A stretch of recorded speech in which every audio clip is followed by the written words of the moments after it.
Hi, I'm Ran Levy. Welcome back to Malicious Life in collaboration with Cybersy.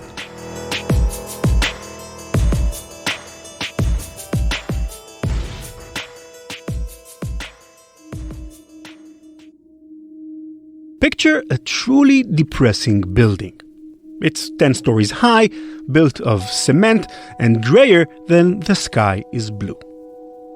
The pretty wooded areas on either side of the parking lots only serve to enhance just how ugly the building truly is, with its water damage, dirty radiators sticking out from the windows, and an extended entryway that looks like it was designed during whatever the worst era of modern art was. And you can see where the mortar connects each face of the building with the other faces, as if the whole thing were glued together like the 4 slices of a gingerbread house.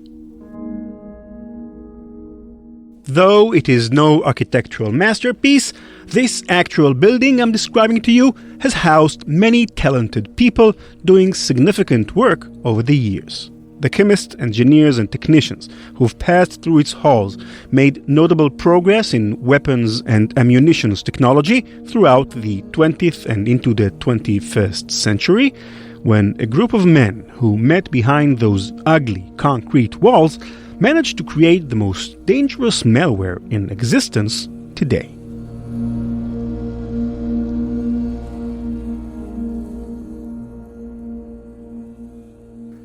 We left part 1 of this 2-part episode with our hackers having breached the Petro Rabigh petrochemical plant and uploaded custom malware we now know as Triton onto its most sensitive safety systems.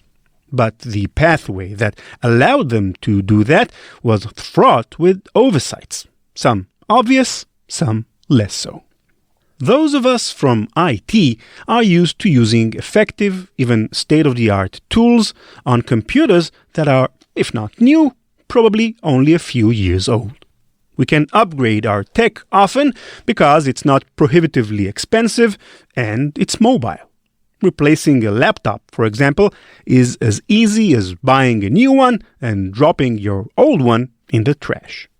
You can imagine how difficult it is to do this when your machines are 10,000 pounds and connected to a system of dozens, even hundreds of pipes, cables, and other 10,000 pounds machines, all running 24/7 all year, because critical infrastructure isn't a 9-to-5 business.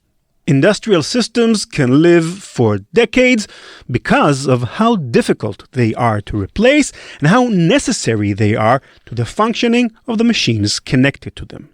For example, a Schneider Safety Instrumented System, SIS, is built to stay on for years and years and years, nonstop. There are SISs that have been running longer than your children. Maybe you yourself have been alive. Because of the costs to remove and replace, much of the industrial tech we're using in 2020 is left over from before the millennium. It's often difficult to apply modern security practices to these old hunks of metal, or industry professionals are so used to working one way that it's tough to convince them to change. Industrial engineers in the 80s didn't have to think about whether the machines were connected to the internet. In Petro Rabigh, the first point of vulnerability was how each layer of the plant connected digitally to one another, allowing for a distinct attack path. I'm Joe Weiss. I'm the managing partner of Applied Control Solutions, and I also am the managing director of ISA 99, which is Automation and Control System Cybersecurity. That's kind of my volunteer efforts, as well as with other standards organizations. And I'm considered to be an expert on control systems and control system cybersecurity. Joe Weiss isn't just considered an expert in control system security, but a legend. Not my words. For his speech at 2019's S4 conference, one of the industry's biggest annual gatherings, he was introduced as a, quote, legend. Nate Nelson, our senior producer, talked with Joe. Part of the background of the control systems is they started out being very flat systems with no segmentation. So if you got into a control system, you basically could traverse the entire control system network. One of the big issues that ISA 99 came up with was the need to segment that very flat network and be able to have, if you will, subnetworks to try to prevent malware from jumping from point A to point B. You already theoretically had a DMZ, demilitarized zone, or proxy between the IT networks and the control system networks. So this was the intent to extend that segmentation into the control system network. Much of the industrial equipment in operation today was designed before something like Triton was even conceivable. It's why these systems don't necessarily have effective built-in separation between network layers or separation between the machines built for control and those built for safety. Today, you are allowed to mix what's called basic process control and safety. And so the question you ask is, are people learning the lessons from Triton, which says do not mix basic process control with process safety? Because once you do that, you effectively no longer have process safety. All you have really left is control. And what Triton was demonstrating, you do that, you've lost safety. There's some real important lessons that are coming out of Triton, and part of the question is, are people listening? Petro Rabigh were facing lots of problems in defending their systems, but they did get lucky in one sense. Their hackers were unprepared when their plan went awry. Last episode, I told you how the Triton hackers breached Rabigh's safety systems, causing the entire plant to trip twice. Just as important as what they did, however, was the order in which they did it. To cause any measurable impact on an industrial site, you have to hack the distributed control systems which control all the plant's machinery. Controlling an engineering workstation at a plant is like gaining administrator privileges over a laptop. It gives you equal authority to the handlers of that machine to do with it whatever you please. The Petro Rabigh hackers, who we're going to refer to as temp.veles, the name given to them by investigators at FireEye, focused more on the SIS, Safety Instrumented System, layer of the plant. The layer where safety systems lie, whose only goal is to prevent the kinds of disasters that could kill people. It is this that allows us to reasonably infer a motive, that temp.veles weren't simply trying to cause a ruckus. They didn't intend only to take over the control systems or only cause a disruption in the plant's operation. They intended to initiate a process that would put lives at risk. Of what kind and at what scale, we do not know. Luckily, they failed.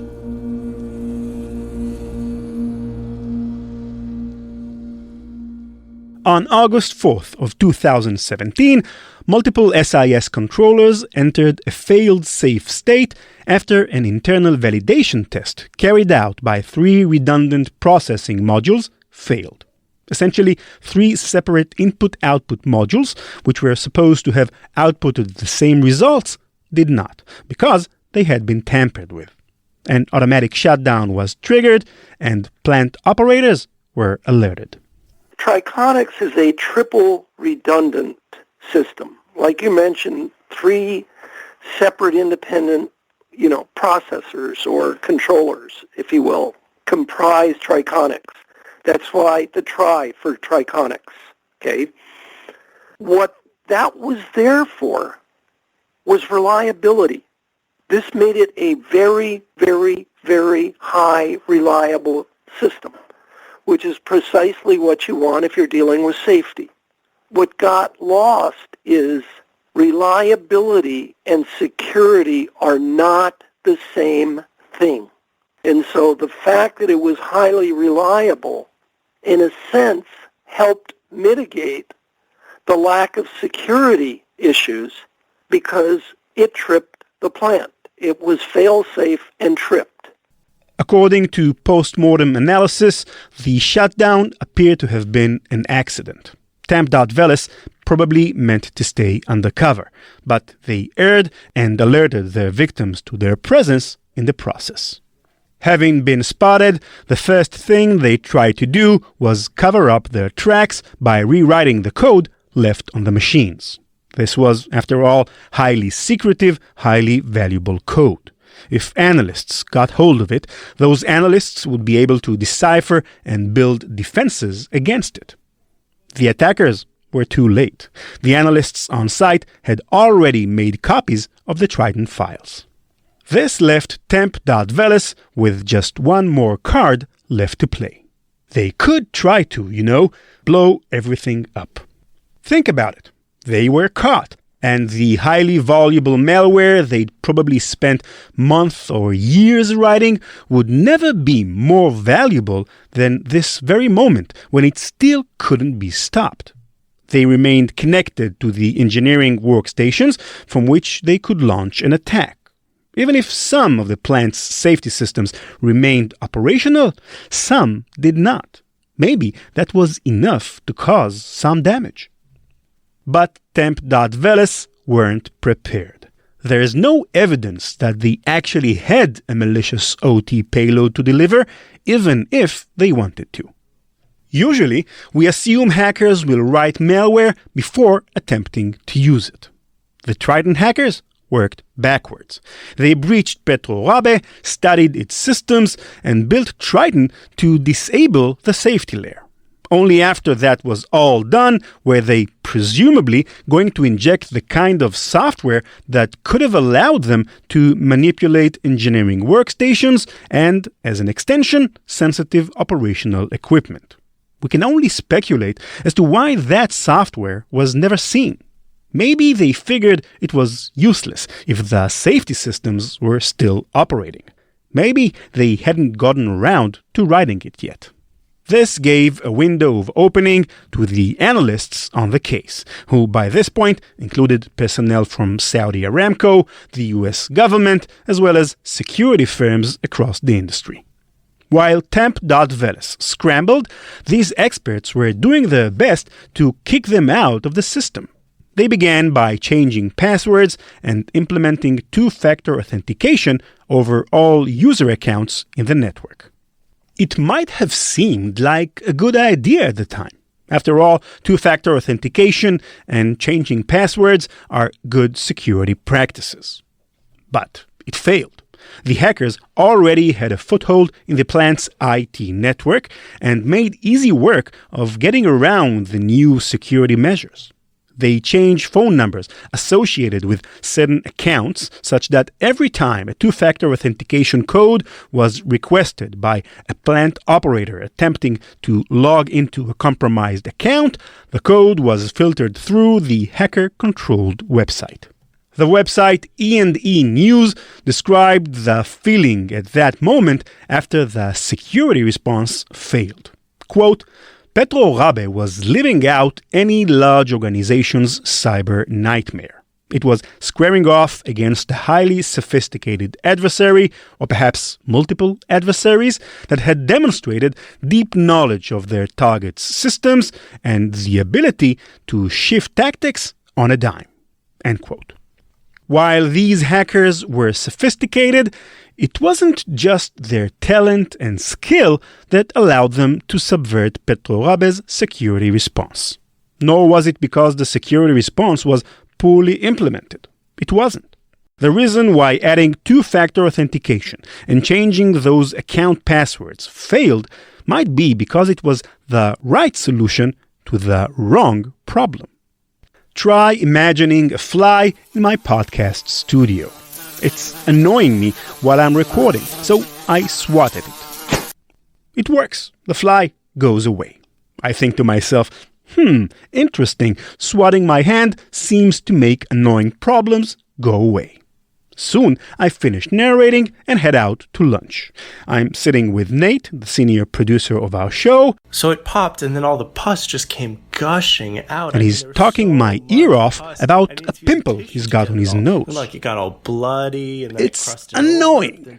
I think back to the fly in the studio and remember, swatting my hand makes annoying things go away. So I reach out and swat Nate in the face. Ow. But it doesn't go away. Of course it doesn't. I tried applying a solution that worked for one kind of problem in a situation entirely different in nature, requiring its own kind of solution. If I just politely told Nate to shut up, it probably would have worked. But if a second fly comes into my recording studio after lunch and I politely tell it to shut up, it probably won't leave. The Petro Rabigh security response team made this kind of mistake. Passwords and two-factor authentication are IT security solutions. Triton was an engineering problem. I'll explain. Antivirus, firewalls, network monitoring, layered security, all of these tools are used at the IT and, to some extent, DMZ layers of an industrial plant. And while they are useful, they are not sufficient in protecting actual operational equipment on site and the workstations which manage them. Triton was a hard lesson in how IT solutions fail industrial systems. According to those who were called in after the second outage, Petro Rabigh actually had a pretty secure cyber defense posture by typical industry standards. They should have been all right. Their Achilles heel, so the story goes, was misconfigured firewalls at the DMZ layer.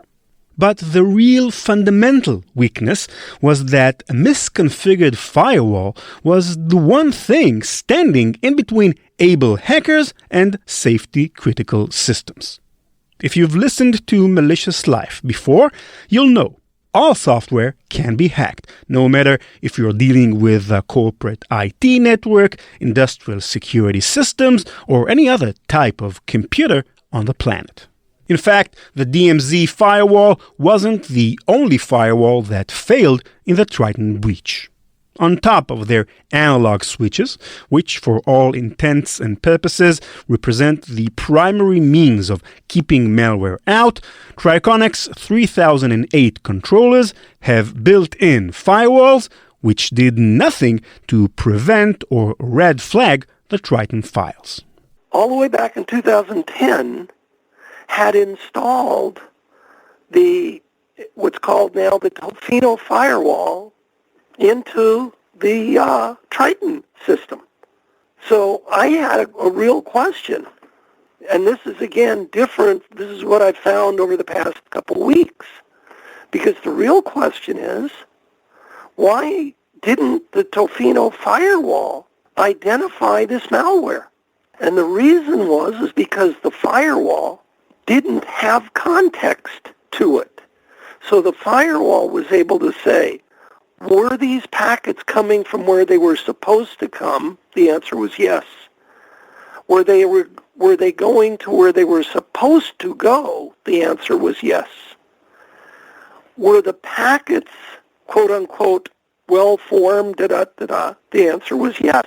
And so the Tofino firewall didn't identify that there was malware being sent. And one of the changes now, and this was from a discussion with Schneider, a couple weeks, before I put the blog out, this is why they're now incorporating at least one of the OT vendors' products in so that they can get context not only is it coming from where it's supposed to come, is it going to where it's supposed to go, is the packet the right size, da-da-da-da-da-da, but also is what's in the packet what's supposed to be in the packet. Whether Rabigh's TMZ firewalls were configured correctly or not, with enough time, temp.velis were probably good enough to get through. So long as the SISs were left in program mode, the Tofino firewalls were functionally useless against never-before-seen malware. So, if all software can be hacked, how can we hope to protect industrial control systems? Well, one possible solution is to use hardware. Joe Weiss gives us two examples in which using hardware devices instead of software could have saved lives. What you brought up is also, you could take it a step further. In December, I was at a medical device cybersecurity conference. And you're asking, well, what does medical devices have to do with electric, etc.?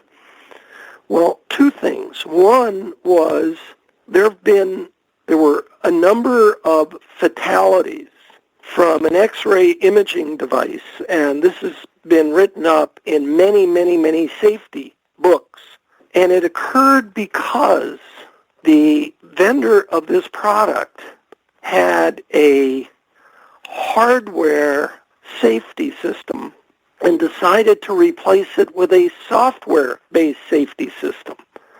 And you could start thinking of, whether it's firewall or whatever. Bottom line, it was not configured properly, and it ended up overly radiating and killing 6 people. This is a very big deal. You want to talk further, you can look at, you think about the Boeing MAX 737s and the sensors there. There needs to be hardware interlocks. They cannot be replaced by software and still have that same measure of safety, period. In other words, if the IT network was physically disconnected from the OT network at Petro Rabigh, temp.velis wouldn't be able to remotely get through. If a piece of hardware was their only path in, and that hardware couldn't be manipulated except by someone physically on site, temp.velis would have required an insider to infiltrate the premises. Instead, it was no single point between the IT and the SIS layers at Petro Rabigh where a connection couldn't be made. The software that was in place at Rabigh simply was not enough in the face of such sophisticated attackers as temp.velis. We can make these assumptions with relatively high confidence because of the sophistication of the Triton attackers' methods. Also because we basically know who they were.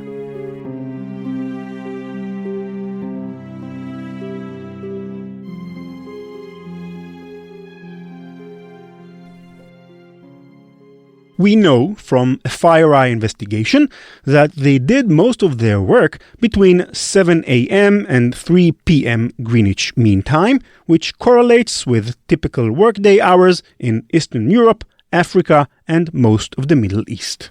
Their code, with evidence of language artifacts consistent with Russian dialect, was probably deliberately rewritten into English in its later stages in order to mask its origins. We also know that multiple versions of the Triton malware were tested from a single IP address, which often tracked Triton news online, and was registered from a particularly depressing 10-story cement building in the Nagatino-Sadovniki district of Moscow. My name is Sam Curry. I'm Chief Security Officer for Cybereason. So the thing about Russia is it's well-funded, and there's an awful lot of agencies. We talk about Russia like it's one thing, when there are dozens of groups that are very good at development of tools. The Central Research Institute of Chemistry and Mechanics may be an academic institution, but from the moment you walk through its front doors, you'll know this isn't, NYU. Mobile phones must be left with security, which is why so few photos from inside the facility exist. The bare white, fluorescent-lit hallways are lined with thick gray metal doors housing big, winding industrial machinery and who knows what else behind them. Behind at least one of those doors, in the months and possibly years leading up to summer 2017, the Triton malware was being written and tested. Among its other military engineering and science departments, the Central Research Institute's Center for Applied Research is dedicated to developing methods for securing critical infrastructure, and its Center for Experimental Mechanical Engineering, in addition to developing military technologies, researches methods of enterprise safety under emergency scenarios. Now, just because it houses industrial systems experts doesn't mean the Central Research Institute must be the source of Triton, nor does their affiliation with the Russian government mean that members of the institute would be interested in carrying out an attack in a foreign country. What these facts do suggest, however, is that the Central Research Institute in Moscow is, with the exception of industrial plants themselves, one of the world's very few places capable of getting their hands on exclusive technology from Schneider Electric. You simply can't create such custom malware as Triton without having your hands on the device that it hacks into, and Triconic's 3008 devices are not seen anywhere in the world beside those plants where they're actually deployed. As an analogy, imagine trying to get your hands on an iPhone 12 before release. You and I, and most of the world's population outside of Apple and its manufacturers, would have no earthly way of swiping one. Only a nation-state-level actor might have the ability to leverage an insider at the company, intercept one along its supply chain, or steal one by some other creative means. Because SISs are so sensitive, Schneider Electric only exists so long as its devices are secure, and its devices are secure only so long as they are exclusive. Triton was dangerous and pioneering. But the lesson of the Triton story isn't Triton. It's what Triton revealed about us and our systems. It's not that we're unable to defend against this malware. We now have the source code. We very much are. It's that we're systematically underprepared to defend against this kind of threat, a threat that's much bigger than just one malicious program. But to some degree, there will always be rogue software that's going to test and probe our systems. And there's nothing inherently good or bad to many of the techniques that are made, whether it's done in a Russian lab or elsewhere, or an Iranian lab, or a North Korean lab, or an American lab, or who knows, right? Or Israeli or French, don't know. Like, when software is made, good or bad, it can be put to good or bad purposes. And simply saying, but for the Russians developing this, we would be safe, is a bit of false security. Yes, it's terrible that they may produce a lot, and then that stuff disseminates. But that if that went away, we wouldn't really be that much safer, because we're in a multipolar world with people for whom hacking, developing assets, by which I mean compromised systems for use, development in peacetime for use when they need them, but also delivery mechanisms and payloads, that's going to happen anyway. All that will be different is the rate at which it happens, and even benign software can be used for that purpose by somebody who needs to assemble something bad. Instead, what I would encourage is, yes, we should try to reduce the geopolitical tension that leads to these things, and there's reasons why people hack. We should also discourage the development and dissemination of these toolkits, absolutely. But we should also realize that we need to become more secure with higher cost to break, more resilient, more anti-fragile, more able to survive and find these things faster in spite of that. And this is really the reason why I'm such a big proponent of making tools for red teams and making tools for probing our own defenses. The more we resist the negative software, the exploits, the malware, And the more we build up our immune system to it, the better off we'll be. In May 2015, 2 years before Triton first tripped the Petro Rabigh petrochemical plant, the Department of Homeland Security published an emergency response report on a malware threatening industrial control systems called Black Energy. The report read, quote, "If you're connected, you're likely infected. Some asset owners may have missed the memo about disconnecting control system from the internet. Our recent experience in responding to organizations compromised during the Black Energy malware campaign continues to bring to light this major cybersecurity issue. Internet-connected industrial control systems get compromised. All infected victims of the Black Energy campaign had their control system directly facing the internet without properly implementing security measures.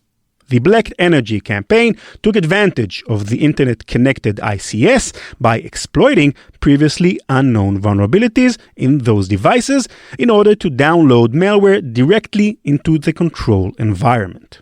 Once inside the network, the threat actors added remote access tools along with other capabilities to steal credentials and collect data about the network.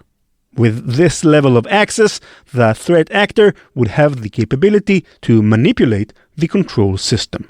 End quote.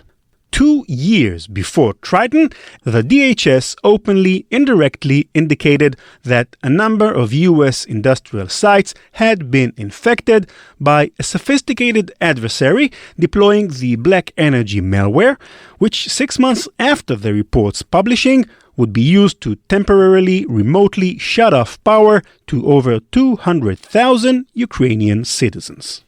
6 months before the first Ukrainian cyber attack, DHS, in their bi-monthly magazine, had laid out and said, if you connect your control systems to the internet, you will be hacked.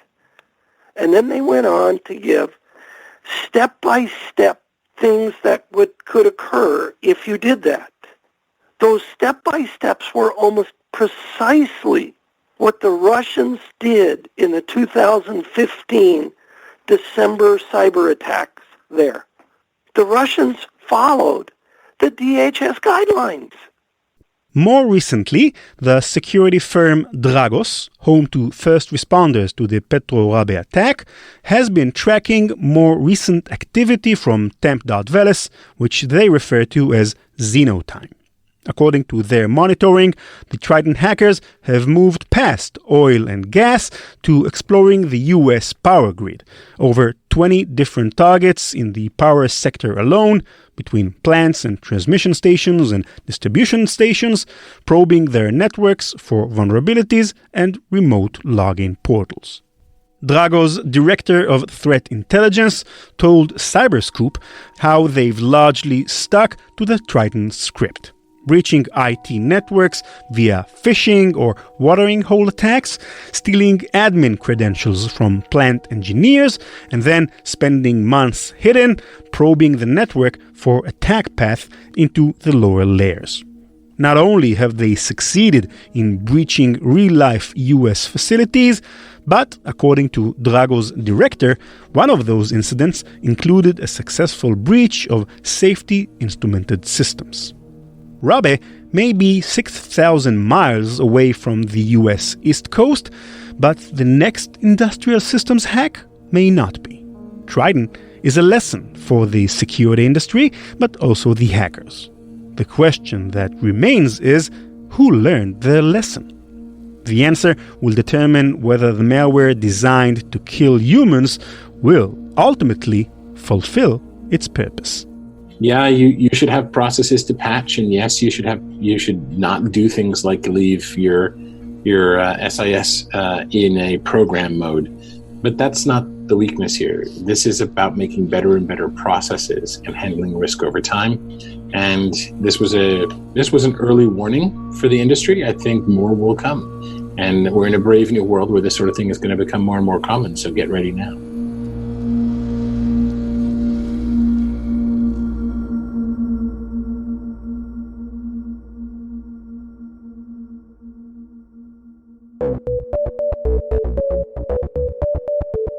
That's it for this episode.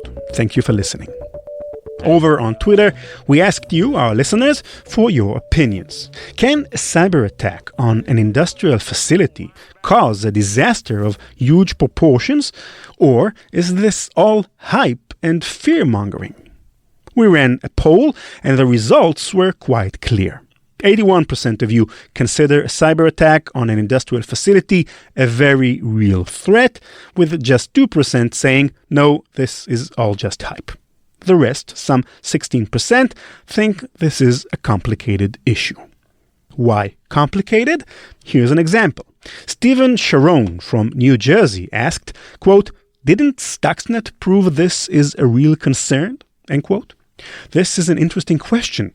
If you recall, we did a 3-parts mini-series on Stuxnet, the worm that struck an Iranian nuclear facility. Stuxnet did cause the uranium enrichment centrifuges to fail, but as far as I'm aware, it didn't cause any radioactive leakage or some other environmental disaster.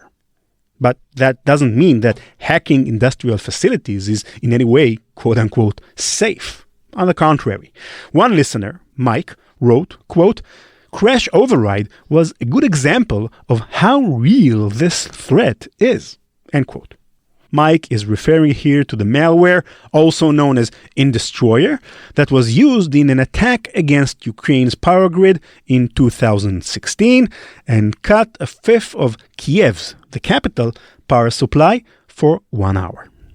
Nick Bown from London wrote, quote, if you look at genuine industrial disasters, such as Bhopal or Bouncefield, the risks of hacking and overloading a modern plant's automated control and monitoring system looks a terrifyingly real prospect with horrific real-world implications, end quote. Lee Mang from Massachusetts had an interesting insight on that issue. In the episodes, we mainly focused on the threat of a huge industrial facility blowing up or discharging some poisonous gases. Basically Hollywood-style disasters.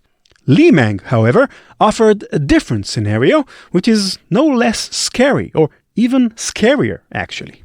Quote, I work in the pharmaceutical industry. I can see a very real possibility of cyber attack sabotage as being potentially disastrous for a variety of reasons. I could imagine someone sabotaging a batch of pharmaceuticals and using malware/espionage to hide said sabotage. Think, the Tylenol poisoning case, but on a much larger scale, and someone covering their tracks via cyber attack or malware. End quote. Scary indeed. Thanks to all of you who answered our questions on Twitter. Follow @MaliciousLife for updates and more interesting discussions, and you can reach out to me at @RanLevy. That's @RanLevi. Our website is malicious.life, where you'll find all of our past episodes and full transcripts. Malicious Life is produced by PI Media. Thanks again to Cybereason for underwriting the podcast. Learn more at cybereason.com. Bye-bye.